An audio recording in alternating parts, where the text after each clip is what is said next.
साहित्य अकादमी पुरस्कार जैतवंत साहित्यिक दामोदर मावज्याच्या 75च्या निमतान ताच्या साहित्याची वळख करून दिवपी अक्षर दामोदर हो राष्ट्रीय परिसंवाद मडगांवच्या रवींद्र भवनात सुरू झाला. उच्च शिक्षण विभागान ताचे आयोजन केला.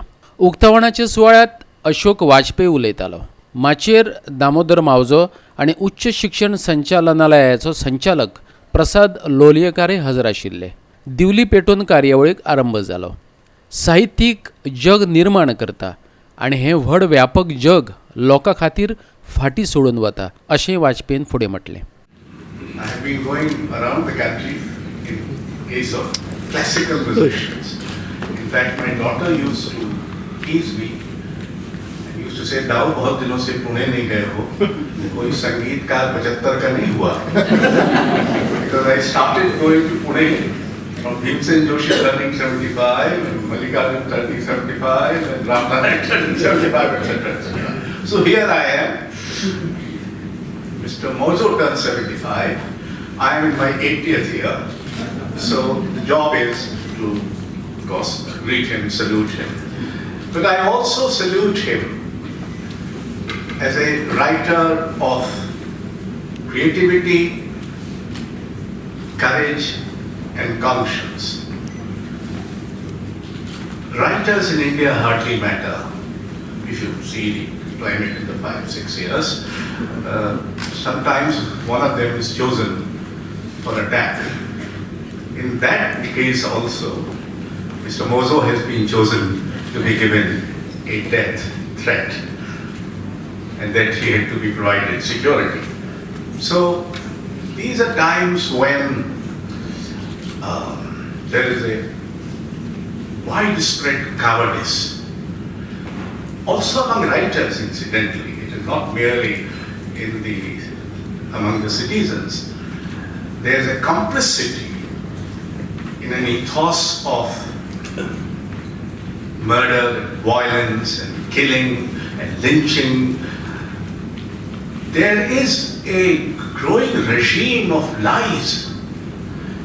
In fact, at such a scale that truth has become a minority. In such a circumstance, in such an ethos, it is important and very valuable that there are writers like Damodar Bhai who still have the courage and who still have the commitment to conscience to speak. Now that is a quality which may or may not be necessarily taken to be the job of a creative writer. And one can argue the creative writer's job is to create, and that's it. But there are times when creative writers have to also become creative, courageous, conscientious citizens. That role cannot be wished away.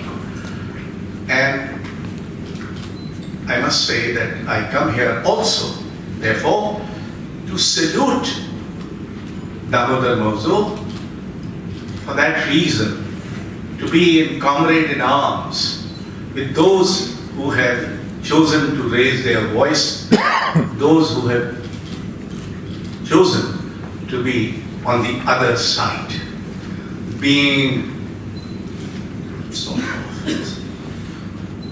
accused of being anti-national, Tukla gang, Award Wapsi gang, Khan Market gang, etc., etc. And I must say, and I must report to you in a sense, that most significant writers of this country, most of them, in most languages, have remained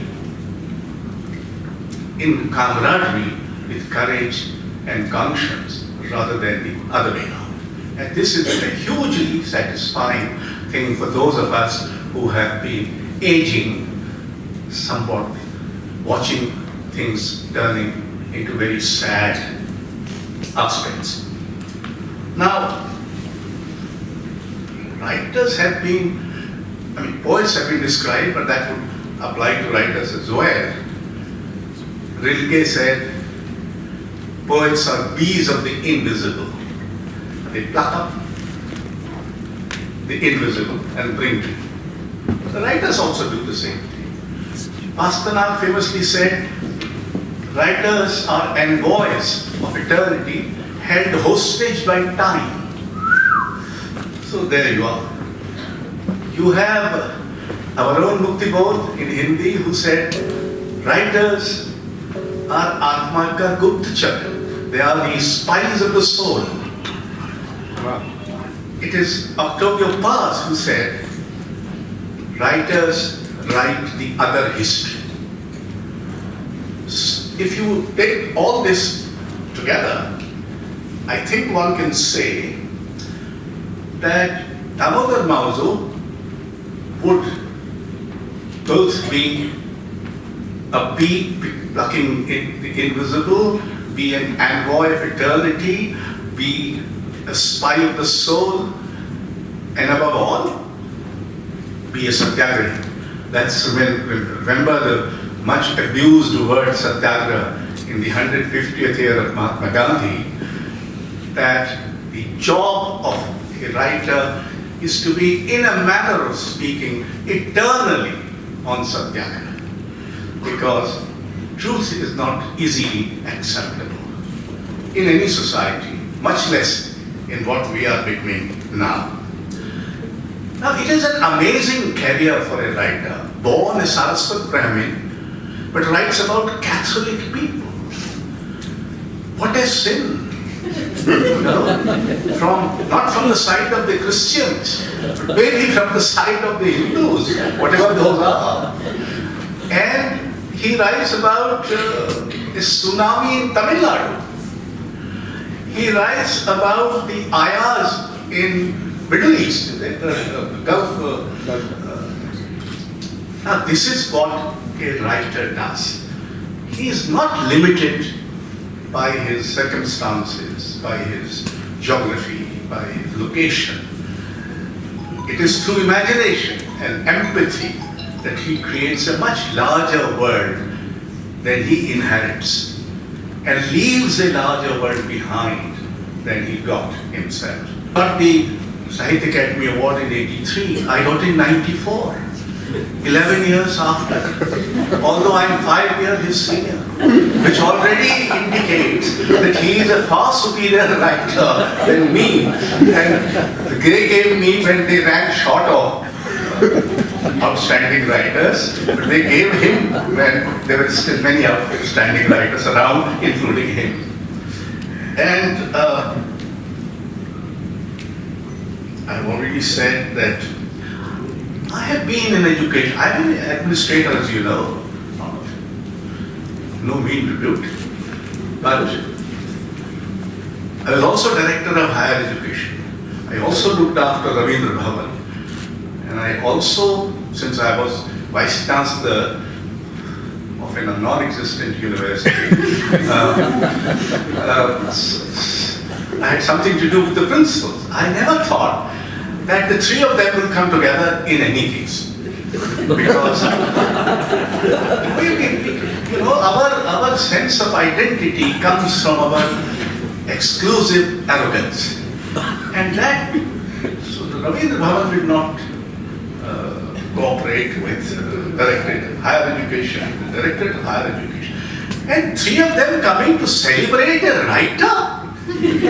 That's something. This is a Goan example. I once came to Goa. I in fact have been visiting professor in Goa University, where I did nothing very much. In any case, the visiting people are not acceptable to the more firmly established academic community. I saw this library, and I thought it was an amazing library. No central library created by the state government anywhere in the country is like the one here. And now I find these three institutions celebrating the writers. So you have governments trying to put writers under restrictions and bans, and if possible in jails. And here are three government agencies celebrating a courageous writer. I hope you are not the dissidents in the government. that you shall not be called upon to account for this lapse later. I mean, when I was Vice Chancellor of that university, in the 2002, the genocide in Gujarat took place. And Sachidanandan, Mahashweta Devi, and I, and some others went. And as Vice Chancellor, I wrote a letter to all the Vice Chancellors that this is the time when we must speak, and that we are the leaders of the intellectual community. So I thought.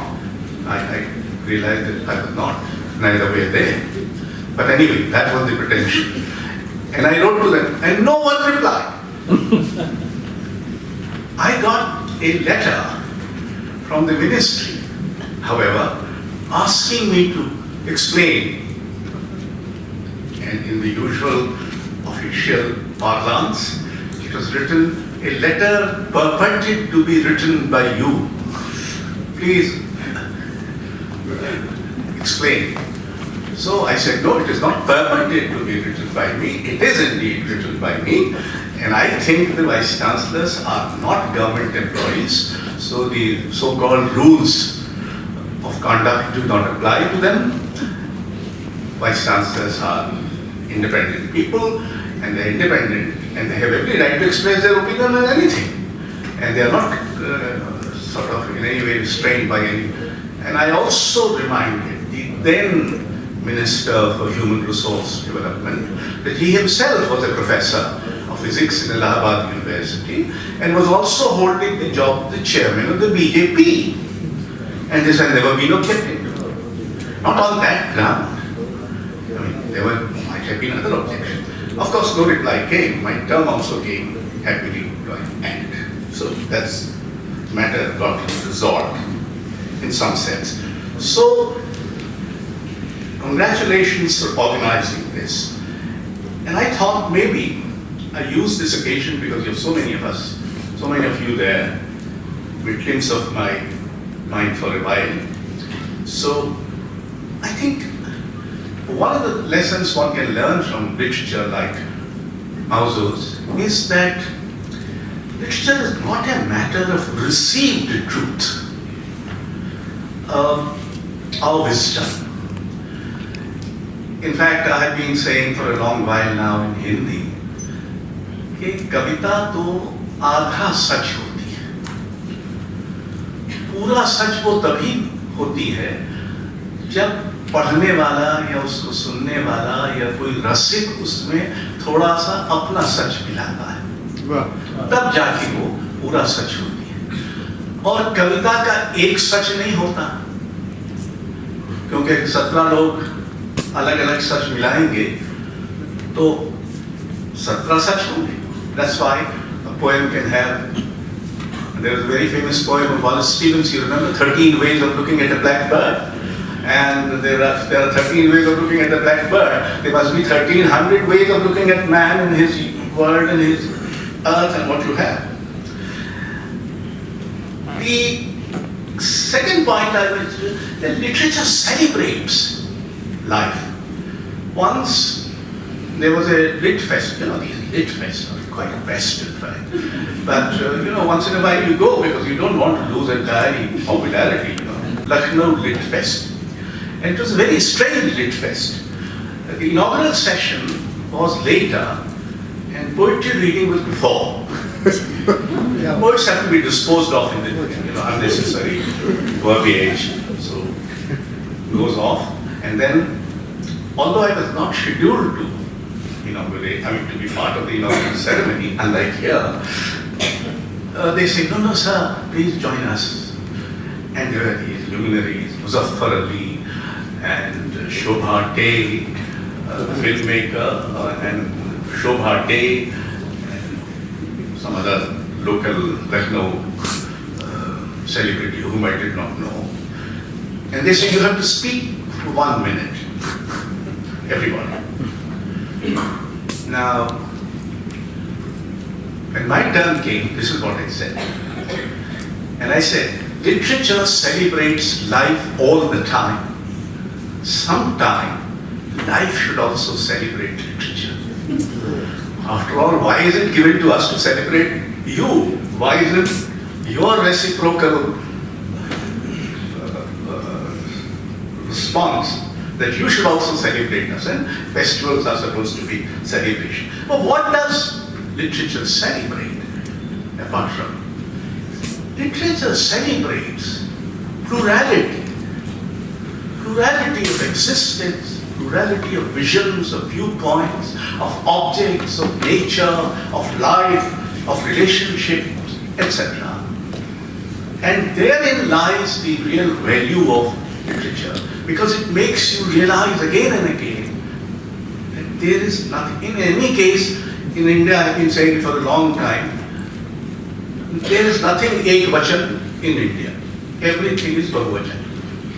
So you have no single God, no single religion, no single language, no single anything.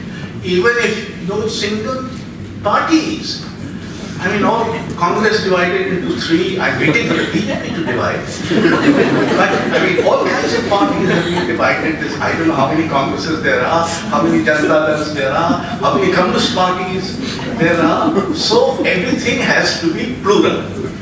And this plurality cannot be taken away. Today there is a battle, an epic battle, I think, between culture trying to rejuvenate, to reassert, to emphasize on plurality, and a politics which is trying to create a false, shallow unity or uniformity. And there is an epic battle. And let us not forget that this battle has to be fought, and hopefully won by culture.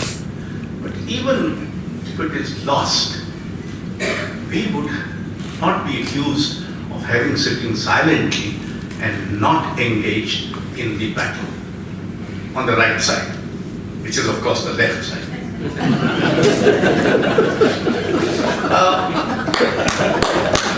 The other thing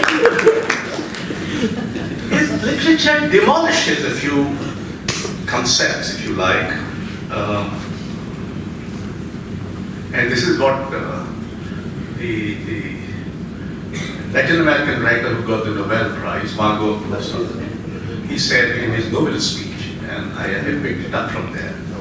The two things which one must. Literature tells you that this world is badly made, and that it could have been better.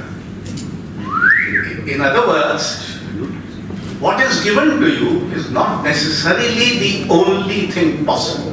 Literature makes you realize that there are other possible worlds. One. And two, literature demolishes the dichotomy of us and them. That is, to make you realize that we are them and they are us.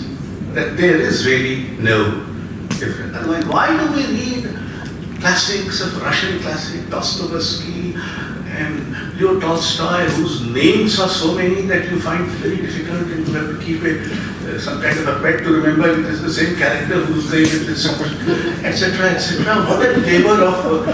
and you read it. Why? Because they are us.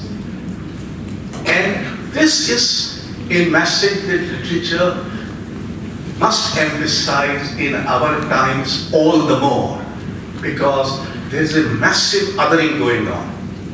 Every day some others are created. So women are others,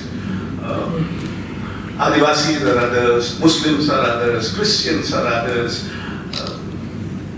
intellectuals are others, writers are others, etc., etc. In this massive campaign of othering, literature tells you that there are no others, that we are all part of the same big human family, quarreling, struggling, having jostles, etc., what you have, but we are part of the same family. Oh well, please tell me when you shut up now. I am finding a ready audience, so why would I shut up? And writers are interrupters. And I take this from Tulsidas, and I take it from Ramaraj.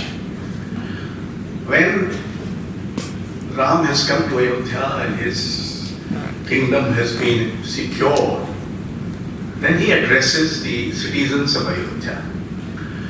And he says कि अगर मैंने कोई कभी अनीति की तो मेरे भाइयों बिना भय के मुझे बरजना. Interrupt me without any fear.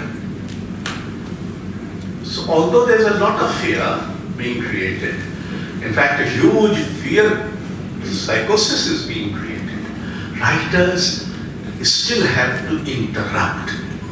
We are the classical interrupters, and we will continue to do that job. I mean, regimes may come and go, and there might be all kinds of regimes of religion, of caste, of creed, of belief, or ideology, of globalization, of what you have. All these regimes have to be interrupted, and our job is to interrupt, and sometimes pay a heavy price for it. But there you are. If you're writers, you have to. And why do writers get this right to interrupt? They are not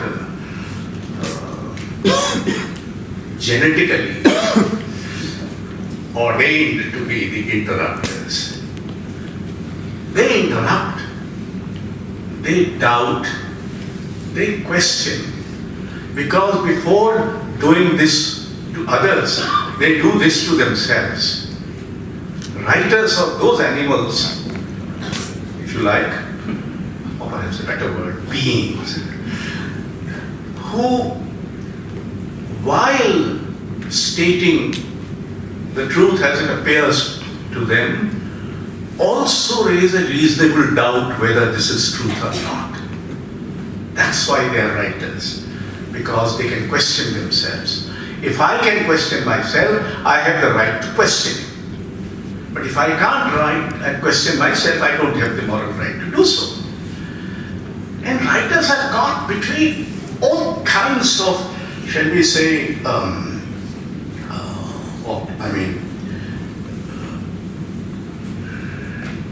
dichotomies and binaries and what you have. So they may be caught between belief and doubt.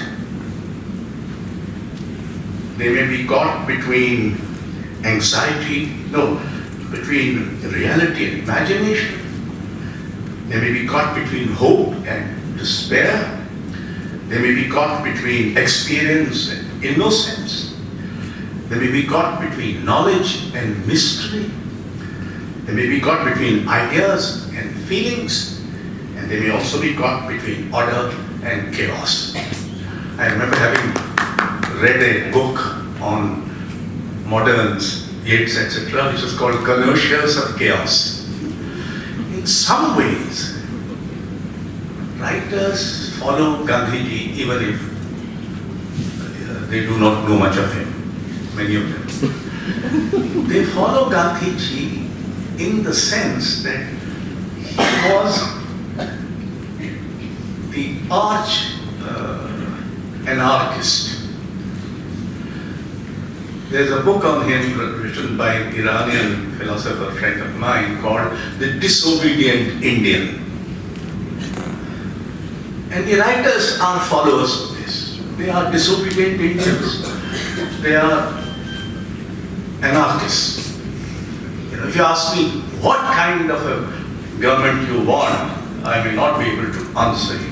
I can only answer you in the traditional native way. What kind of a government I do not want. I do not know. It's not my job. And sometimes I say, I have told you this much, now you have to do a bit of yourself. Why should I be telling you? I'm not a guru. I mean, there are all kinds of gurus and babas and yogis and whoever they are. Some of them even chief ministers and such like. They create a false world of spirituality. I do not have the gift of belief, as would have been obvious to me by now. But I I get real spiritual pleasure. The only time I get it, it's real, somewhat mean spiritual pleasure. When a Baba or a yogi or a Bhagwan gets caught and put in jail for rape and murder and what you have. So that is the only time I get mean. Against all this shallow spirituality, there is a real spiritual function which literature performs, and I'll finish with that. And that function is quite simply this, according to me. One, literature makes you feel that this world is also part of a cosmos.